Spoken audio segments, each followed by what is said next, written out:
Guys, आप अपने phone में जो डेटा रिचार्ज करवाते हैं 1 GB डाटा, 1.5 GB डाटा, तो क्या आपने ये कभी सोचा कि जो डेटा पैक्स को हम पैसे देकर खरीद रहे हैं उसे बनाया कैसे गया होगा या उसे किसने बनाया होगा? तो आज हम इस वीडियो में यही जानने वाले हैं। चलिए बारी बारी से समझते हैं। तो डेटा बनाने में सबसे पहला काम होता है टेलीकॉम कंपनीज का।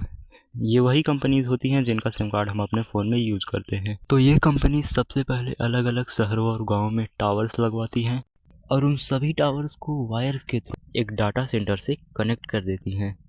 आप सोच रहे होंगे कि ये डेटा सेंटर्स क्या होते हैं?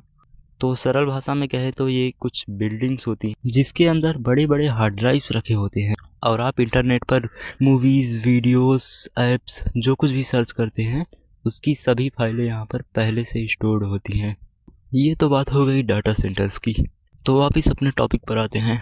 तो जब आप इन टेलीकॉम कंपनीज़ के सिम कार्ड को अपने फ़ोन में इंसर्ट करते हैं तो आपका सिम कार्ड एक्टिवेट हो जाता है और यहाँ से शुरू होता है डाटा पैक्स बनने का खेल।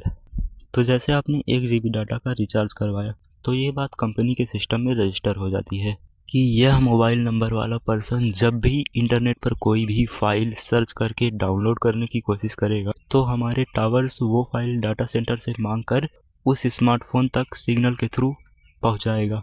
और ऐसा तब तक चलता रहेगा जब तक आप मैक्सिमम 1 GB फाइल को डाउनलोड या अपलोड कर लेते हैं। तो इसका मतलब डाटा पैक्स को किसी ने बनाया नहीं बल्कि कंपनी ने यह बात फिक्स किया कि इस मोबाइल नंबर वाले पर्सन को 1 GB तक की फाइल उनके डाटा सेंटर से लेकर उस डिवाइस तक सर्व करनी है। तो कुछ इस तरह से कंपनीज अलग अलग प्राइस के साथ अलग अलग डाटा पैक्स बनाती हैं और आपको बेच देती हैं। तो अगर आप कुछ इस तरह के इंफॉर्मेशन को जानना पसंद करते हैं तो आप हमारे चैनल को सब्सक्राइब कर सकते हैं। तो मिलते हैं अगले वीडियो।